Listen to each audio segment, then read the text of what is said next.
আসসালামু আলাইকুম। সবাইকে শুভেচ্ছা জানাচ্ছি। মাসুম মাহবুব। দেখছেন ওপেন দ্য ইউটিউব চ্যানেল এবং মাসুম মাহবুব ফেসবুক পেজ। আপনাদের অনেকেই জানতে চেয়েছেন আমি কেমন আছি? ফয়জুর রহমান আদিল, কিশোরগঞ্জ, পাকুন্দিয়া। জি, আলহামদুলিল্লাহ ভালো আছি। যারা জানতে চেয়েছেন সব ঠিক আছে। আমার মেয়ে ভালো আছে, আমি ভালো আছি।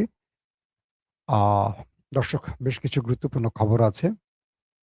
এক ভাই কমেন্ট করছেন আর্মেনিয়া থেকে। আর্মেনিয়া কি আমাদের মানুষ আছে বাংলাদেশের?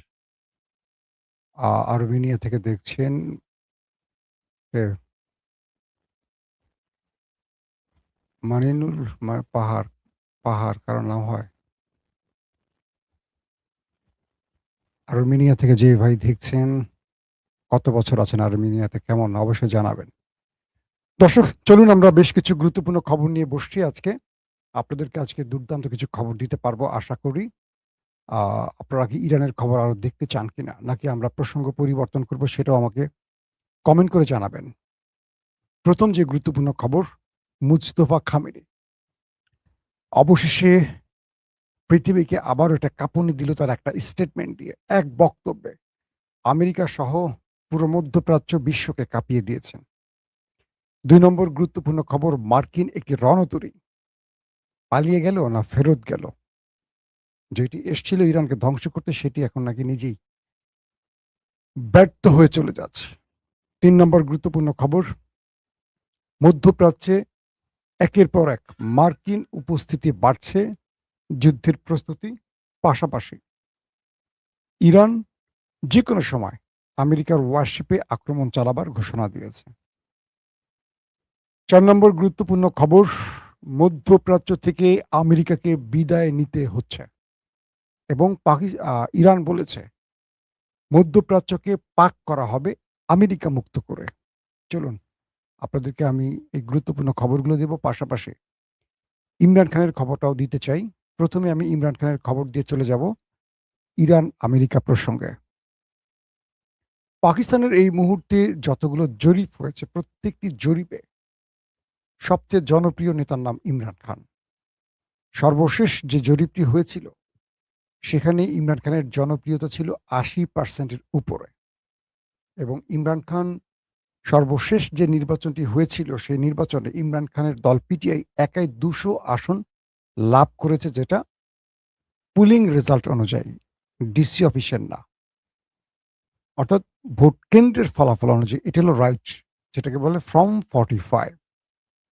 কিন্তু ইমরান খান ক্ষমতার বাইরে আছেন কারণ এস্টাবলিশমেন্ট ইমরানকে ক্ষমতায় বসতে দেয়নি।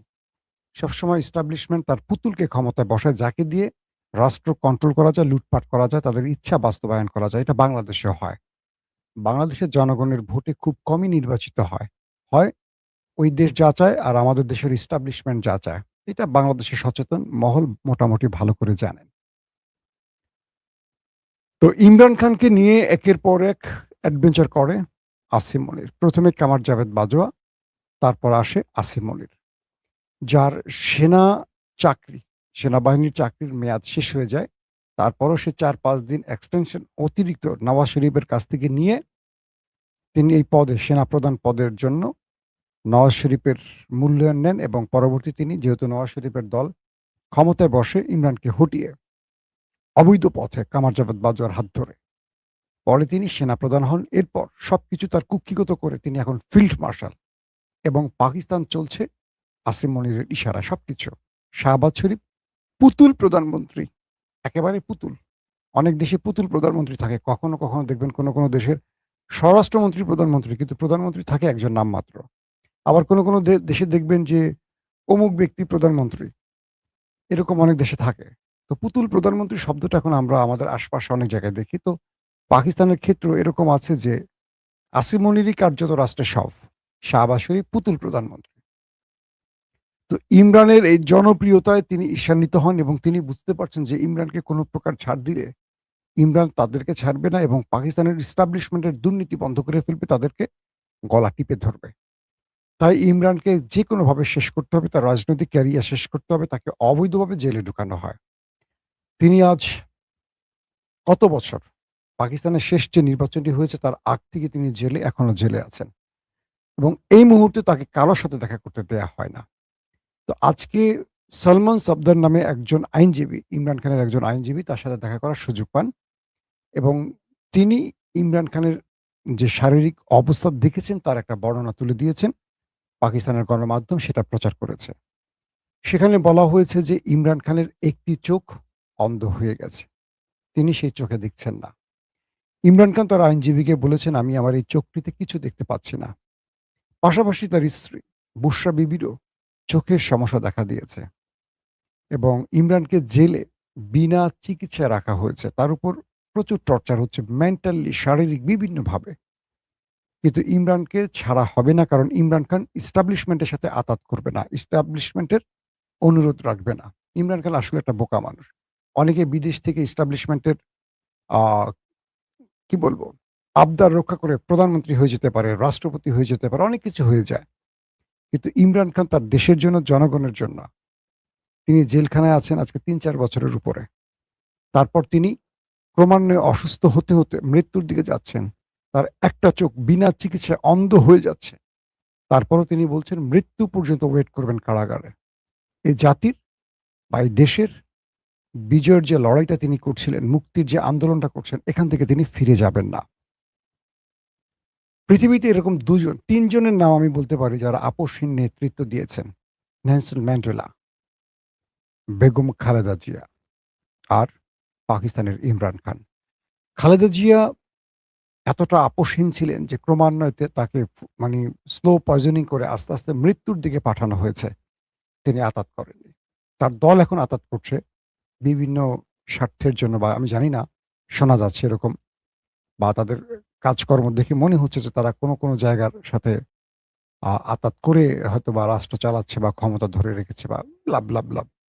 কিন্তু খালেদা জিয়ার যে চরিত্রটি ছিল সেটা ছিল আসলে আপসহীন। যেটা বাংলাদেশ, স্বাধীন বাংলাদেশে এই চরিত্রের নেতা বা নেত্রী এর আগে কেউ দেখেনি। এবং পাকিস্তান দেখল ইমরান খান নামক একজন নেতাকে যিনি ক্রিকেটের মাঠ থেকে এসে পৃথিবী জয় করার স্বপ্ন দেখেছিলেন। পাকিস্তানকে এক অনন্য উচ্চতায় নিয়ে যাওয়ার স্বপ্ন দেখেছিলেন। সেই স্বপ্নদ্রষ্টাকে এখন কারাগারে মৃত্যুর অপেক্ষায় থাকতে হয়েছে। আর পাকিস্তানের তেহরিক ইনসাফ হলো বিএনপির মতো। অর্থাৎ আন্দোলনের ডাক দিয়ে কেউ ফোন আর চালু রাখে না, সব ফোন বন্ধ রাখে।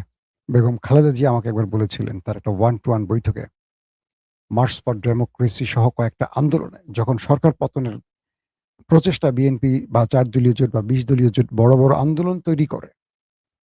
আন্দোলনের দিন কোনো নেতার ফোন আর মানে চালু থাকে না, সব ফোন বন্ধ হয়ে যায়।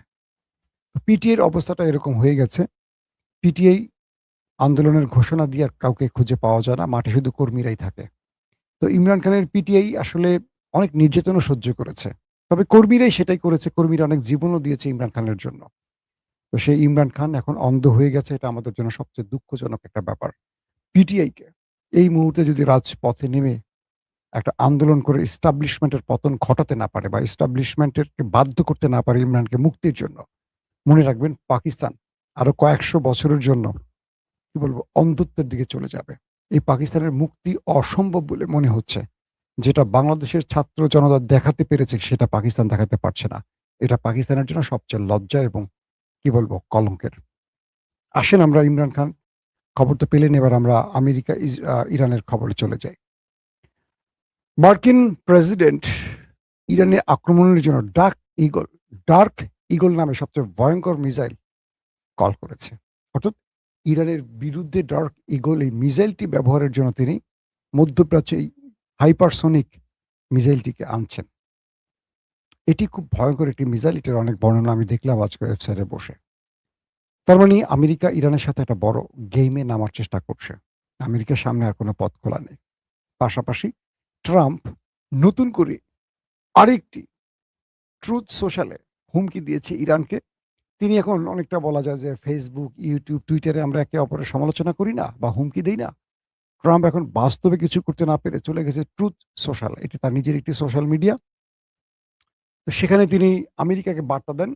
সে প্রতিদিনই নানান রকম ছবি আপলোড করেন। গ্রাফিক্স বা এআই ব্যবহার করে ছবিগুলো বানান। কখনো M4 রাইফেল হাতে নিয়ে দাঁড়ান, কখনো এটা করেন, ওটা করেন, করে নিজেকে একটু হিরো প্রচারের জন্য তিনি এই কাজগুলো করেন। সিনেমা-টিনেমা হয়তো একটু বেশি দেখেন হলিউডের না। আমার মনে হয় তিনি শাকিব খানের ছবি বেশি দেখেন ডোনাল্ড ট্রাম্প।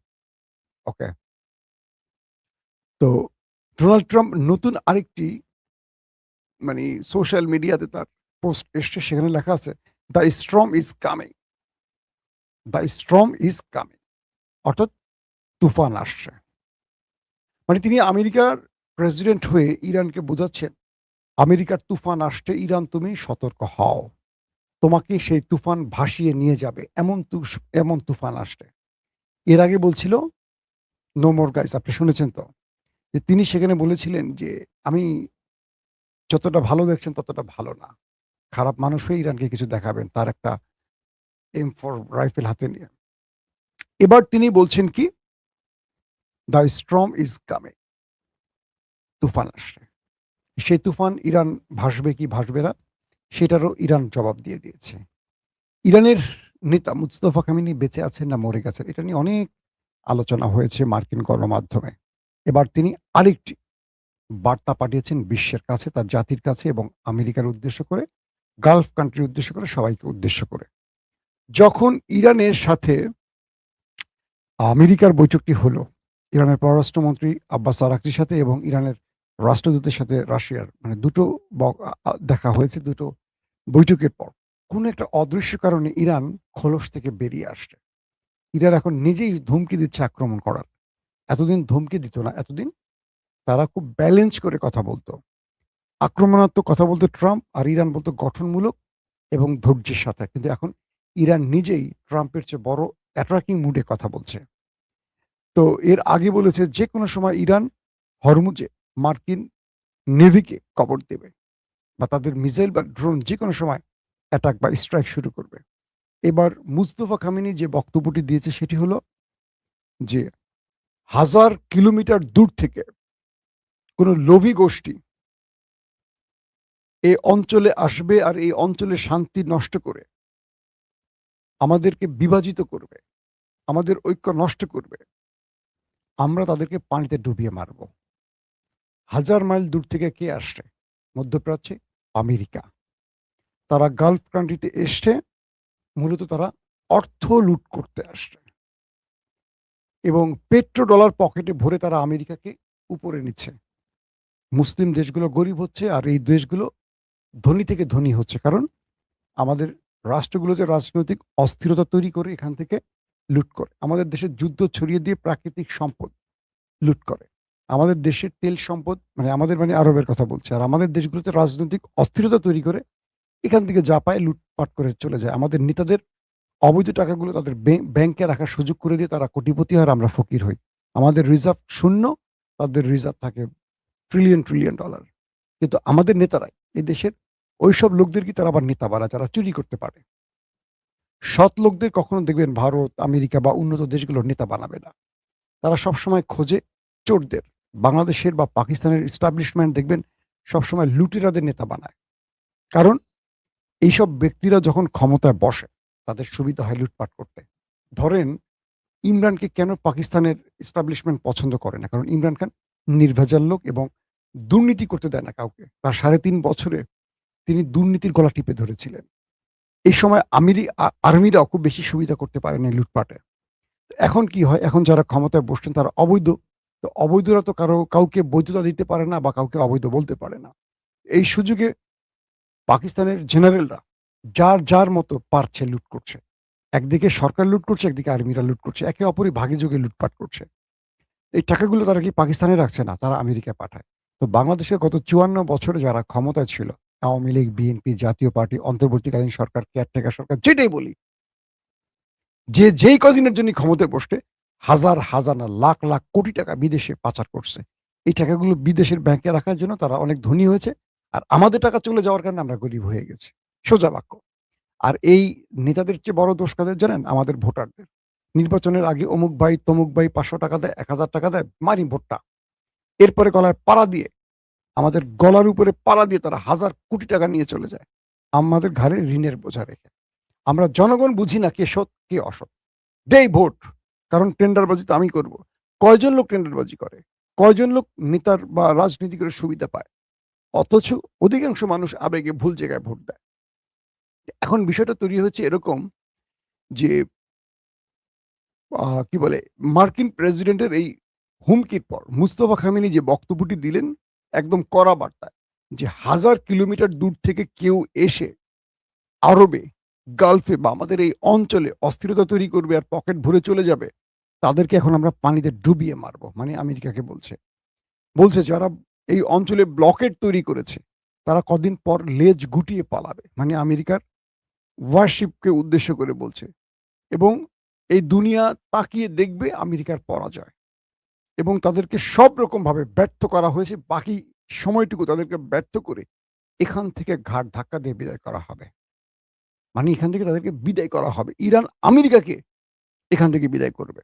এবং বলছে যে মধ্যপ্রাচ্যে আমেরিকা আর থাকতে পারবে না। এবং মধ্যপ্রাচ্যকে, আরবকে পাপ মুক্ত করা হবে আমেরিকার বিদায়ের মাধ্যমে। এই শব্দটা একদম মুস্তাফা খামেনি স্ট্রেটলি বলছে। মধ্যপ্রাচ্যকে পাপ মুক্ত করা হবে। পাপ মুক্ত করা হবে আমেরিকাকে এখান থেকে বিদায় করে। তাহলে এই বক্তব্যে পুরো পৃথিবী কেঁপে উঠছে এবং বলছে হরমুজ প্রণালীর কন্ট্রোল ইরানের হাতেই থাকবে। আমেরিকা যা খুশি করুক, যত পারুক অ্যাটাক করুক, যত কিছু করুক, হরমুজ প্রণালী আর কারো কন্ট্রোলে যাবে না। এটা ইরানের হাতেই থাকবে। এটা এখন এই অঞ্চলের সম্পদ। পাশাপাশি আমেরিকাকে উদ্দেশ্য করে বলেছে, আপনারা নিরাপত্তার জন্য তাদেরকে ডেকে এনেছেন, তারা তো খাল কেটে কুমির এনেছেন। আপনারা আমাদের ভাই। আমরা শত শত বছর একসাথে আছি। আমরা একসাথে থাকবো। আমরা একসাথে শুধু থাকবো না, ভাই হয়ে থাকবো। আপনাদের নিরাপত্তার জন্য ইরান যা খুশি, যা কিছু করার সব করবে। আপনারা ভাববেন না ইরান আপনাদের উপর কোনো হামলা চালাবে বা কোনো আক্রমণ করবে বা আপনাদের সম্পদের প্রতি ইরানের কোনো লোভ আছে। আপনাদেরকে আশ্বস্ত করতে চাই, আরবকে বলছে যে আপনারা আমাদের ভাই। ধর্মমতে এবং সবকিছুর দিক থেকে আপনারা আমাদের ভাই। আপনারা আমাদের বিশ্বাস করেন। আপনারা ওদেরকে আর এই অঞ্চলে স্থান দিয়ে এই অঞ্চলকে বিভাজিত করবেন না। আমাদের মধ্যে ফাটল ধরাবেন না। আপনাদের জন্য আমাদের বার্তা হলো, আপনারা যেভাবে চান মধ্যপ্রাচ্যকে সাজানো হবে, কিন্তু আমেরিকা মুক্ত করতে হবে।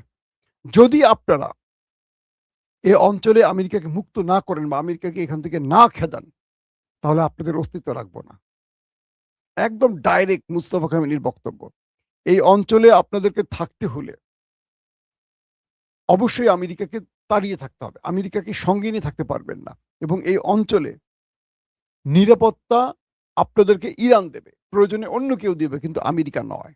অর্থাৎ আরবদের নিরাপত্তা, যে আরবরা ইরানের ভয়ে আমেরিকাকে ডেকেছে, সেই ইরান এখন বলছে যে তোমাদেরকে আমরা নিরাপত্তা দিব, ইরান নিরাপত্তা দেবে। আগলে রাখবে ইরান। কিন্তু আমেরিকা থাকতে পারবে না। আর যদি আমেরিকাকে রাখতে চাও, তাহলে তোমাদের থাকা হবে না। তোমাদের অবস্থা আরো করুণ হয়ে যাবে। তোমরা এখন সিদ্ধান্ত নাও কি করবা। কি বার্তা দিয়েছে মুস্তাফা খামেনি বুঝতে পেরেছেন? এবং ইরানের প্রেসিডেন্ট মাসুদ পেজেশকিয়ান স্টেট একদম খোলামেলা বলেছে, এই অঞ্চলের সকল অশান্তির কারণ হলো ওই দেশটি। এই অঞ্চলে শান্তির কোনো কিচ্ছু মানে অশান্তির কিছু ঘটেনি। তারা যুদ্ধ শুরু করলো। তারা আমাদের সুপ্রিম লিডারকে মারলো, আমাদের বড় বড় নেতাদের মারলো, কমান্ডারদের মারলো, আমাদের সেনা বড় বড় কর্তাদের মারলো। আমরা প্রত্যুত্তর দিয়েছি, আমরা যুদ্ধ ছড়াইনি। এখন আমাদের যেটা করার সেটা আমরা করব। আমরা আর আমেরিকাকে কোনো প্রকার তোয়াক্কা করি না। আর কিছু করার নেই। আ আমরা আর মুস্তফা খামেনি এবং মাসুদ পেজেশকিয়ান দুজনেই বলছি, আমরা আমেরিকাকে আর কোনো প্রকার ছাড় দেব না। আমেরিকা যা খুশি করতে পারে। তাদের জন্য আমাদের সকল রাস্তা বন্ধ। এবং এতদিন তারা বলছিল যে আমাদের দাবি এটা, এটা, এটা। এখন ইরানের মূল একটি দাবি, আমেরিকাকে মধ্যপ্রাচ্য ছাড়তে হবে। ট্রাম্প ও সান মাইনকে চিবা। এতদিন তো হরমুজ প্রণালীর ইস্যু, নিষেধাজ্ঞার ইস্যু, এটা ইস্যু, ওটা ইস্যু। এখন ইরানের মূল দাবি একটি, আমেরিকাকে মধ্যপ্রাচ্য ছাড়তে হবে। এখানে আমেরিকা থাকতে পারবে না। এখন প্রশ্ন করতে পারেন হঠাৎ করে ইরান এত হার্ড লাইনে গেল কেন? ইরানের সাথে রাশিয়ার কোনো কঠিন আলাপ হয়ে গেছে এবং ইরানকে নেপথ্যে সাহায্যকারী দেশ চীন এবং রাশিয়া বিশেষ কোনো সিগন্যাল দিয়েছে, এটি ধারণা করা হচ্ছে। এবং এই যুদ্ধে প্রয়োজনে তারা সরাসরি জড়াতে পারে বা সব রকম সহযোগিতা দিয়ে দাঁড়াতে পারে। এই অবস্থায় ইরান আমেরিকাকে আর ছাড় দেবে না। ইরান বলে দিয়েছে, মুস্তফা খামেনি স্পষ্ট করে বলেছে, আমেরিকার চ্যাপ্টার ক্লোজ। বুঝছেন আপনারা এখন খেলা কোন দিকে যাচ্ছে? আমেরিকার চ্যাপ্টার ক্লোজ। এবং এই লাইভ আপাতত ক্লোজ। আল্লাহ হাফেজ।